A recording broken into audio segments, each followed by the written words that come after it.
দর্শক, এই মুহূর্তে আমরা রয়েছি অমর একুশে বইমেলার বাংলা একাডেমির মূল চত্বরে। আমার পিছনে দেখতে পাচ্ছেন স্পর্শ ব্রেন প্রকাশনী। এটি মূলত যারা দৃষ্টি প্রতিবন্ধী তাদের একটি পড়ালেখা করার যে পদ্ধতি সেটিকে বলা হয় স্পর্শ বা ব্রেন পদ্ধতিতে তারা পড়ালেখা করে। আমার এই স্টলে বেশ কিছু দৃষ্টি প্রতিবন্ধী ছাত্র ছাত্রীরা রয়েছে। তাদের কাছ থেকে একটু জানার চেষ্টা করব আসলে যারা দৃষ্টি প্রতিবন্ধী তারা কিভাবে লেখাপড়া করে। যাদেরকে দেখতে পাচ্ছেন খুবই মনোযোগ দিয়ে লেখাপড়া করতেছে তারা মূলত সবাই দৃষ্টি প্রতিবন্ধী।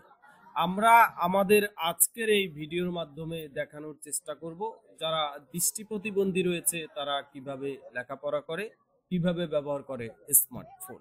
এছাড়াও তাদের দৈনন্দিন যে বিভিন্ন কাজ রয়েছে বা বিভিন্ন প্রযুক্তি তারা ব্যবহার করে থাকে সেই বিষয়গুলি কিভাবে তারা ব্যবহার করে সেই বিষয়টি আমরা দেখানোর চেষ্টা করব। আমাদের এই সিস্টেমের নাম হচ্ছে ব্রেইল পদ্ধতি। লাইক আমরা হচ্ছে যারা ভিজুয়াল ইম্পেয়ার্ড, আমাদের যাদের হচ্ছে ভিশন প্রবলেম, আমরা হচ্ছে এই সিস্টেমে মূলত পড়াশোনা করি।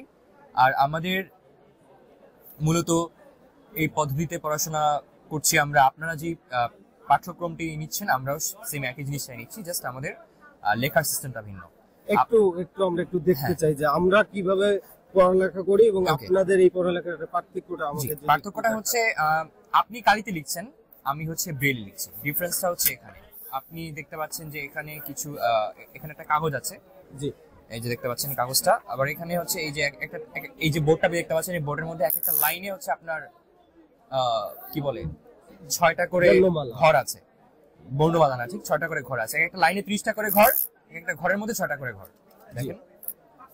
সো আমি এখানে যখন আমি কাগজটা সেট করব, এখানে হচ্ছে আমার লাইক আমি যদি এটা এভাবে সেট করি, জি তো হচ্ছে ওকে দেখি, হ্যাঁ রাইট, এটা ঠিক আছে। এইভাবে যদি আমি সেট করি তাহলে হচ্ছে আমার কি হবে, লাইক আমি এটা করতে পারবো, লিখতে পারবো। এখন হচ্ছে আমাকে লেখার সময় হচ্ছে ডান দিক থেকে 1 2 3, বাম দিক থেকে 4 5 6 কাউন্ট করতে হবে। আর পড়ার সময় হচ্ছে বাম দিক থেকে 1 2 3, ডান দিক থেকে 4 5 6 কাউন্ট করতে হবে। আপনি কি আমার চ্যানেলের নাম লিখতে পারবেন? হ্যাঁ লেখেন তো ভিলেজ ব্লগ বিডি। ওকে, ভিলেজ ব্লগ বিডি। বাংলা লিখবো না ইংলিশে লিখবো? ইংলিশে লেখেন, ভিলেজ। ওকে,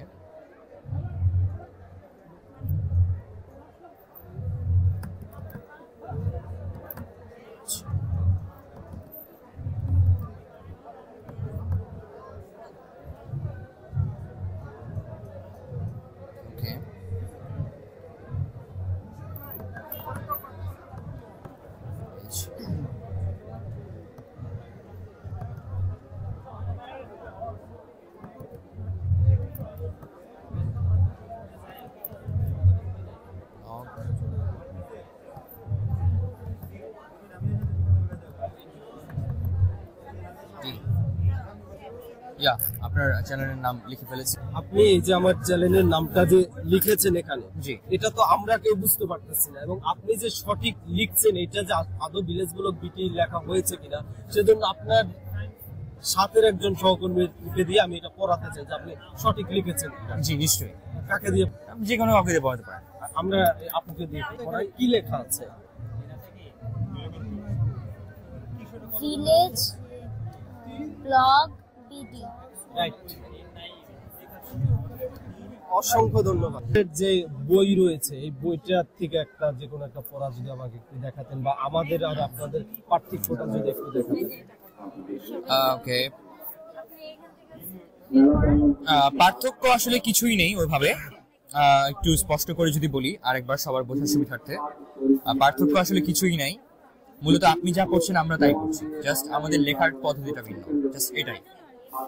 আমি একটু দেখার চেষ্টা করব আমরা যেভাবে বই পড়ি দেখে দেখে, ঠিক একই বই দুইটা একই লেখা, ওদের পদ্ধতিতে একটা লেখা, একটা আমাদের পদ্ধতিতে। আমাদের পদ্ধতিতে যেই বইটি লেখা রয়েছে সেই বইটি আমি ধরবো এবং সে তাদের যে পদ্ধতিতে লেখা রয়েছে একই লেখা সেটি পড়ে শোনাবে। আমি একটু দেখার চেষ্টা করব যে সে সঠিক পড়তে পারতেছে কিনা।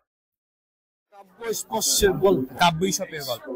একদিন এক কাক হঠাৎ কিছু পেল ময়ূর পাখ, পাখগুলো সে নিল গায়ে পড়ে, ময়ূর সেজে নাচলো পেখম ধরে, সাথী যত কাক ছিল তার ভাই, বলল ডেকে ঘরেতে চলো যাই। কাকটি তখন বলল যে রাগ করে, কেন তোরা ডাকিস আমায় ওরে, মিছেমিছি করিস চেঁচামেচি, আমি এখন ময়ূর হয়ে গেছি। তারপরে সে গেল পাশের বনে, ময়ূর দলে মিশবে খুশি মনে। ময়ূরদের দেখে পেখম তুলে কাকা রবে ডেকে বলল, আমি তোদেরই জাত ভাই, তোদের সাথেই থাকতে আমি চাই। শুনে তো সেই কাকের কণ্ঠ তার, চিনতে কারো ভুল হলো না আর। সকল ময়ূর আসলো তখন তেড়ে, ময়ূরের সাজ ঠুকরে নিল কেড়ে।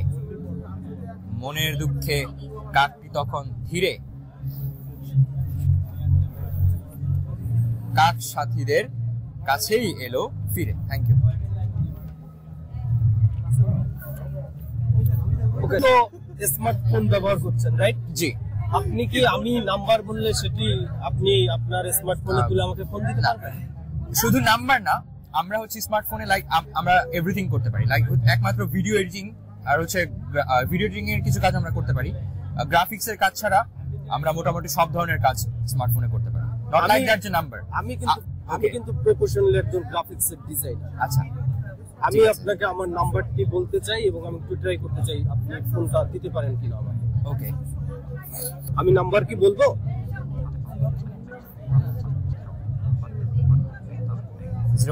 আমি আমার ফোন নাম্বারটি তাকে বলছি এবং সে সেই ফোন নাম্বারটি তার ফোনে তুলে আমাকে কল দিচ্ছে, অথচ সে দেখতেই পায় না।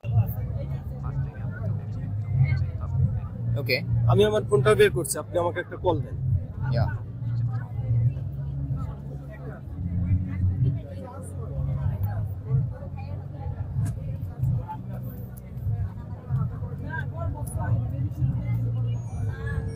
রাইট। আপনার এইটা একটা সিম্পল জিনিস ছিল, কিন্তু বিষয় হচ্ছে আমরা জাস্ট এটা না, আমরা কম্পিউটার ইউজ করতে পারছি। কম্পিউটার আমরা এক্সেল, পাওয়ার পয়েন্ট, আমরা মাইক্রোসফট ডেটাবেস ম্যানেজমেন্টে আমরা কাজ করছি। আমরা সব ধরনের কাজই করতে পারছি। সোশ্যাল মিডিয়াতে Facebook, WhatsApp, Twitter, Messenger, everything আমরা ইউজ করতে পারি। অর্থাৎ একজন চক্ষুষ্মান মানুষ যা করছে আমরা সেম কাজটাই করছি। কম্পিউটারের গ্রাফিক্স ডিজাইনের জন্য যে সফটওয়্যারটা ইউজ করা হয়, সফটওয়্যারটার নাম বলতে পারবেন? বললাম তো, গ্রাফিক্স এর কাজ হচ্ছে আমরা করতে পারি না।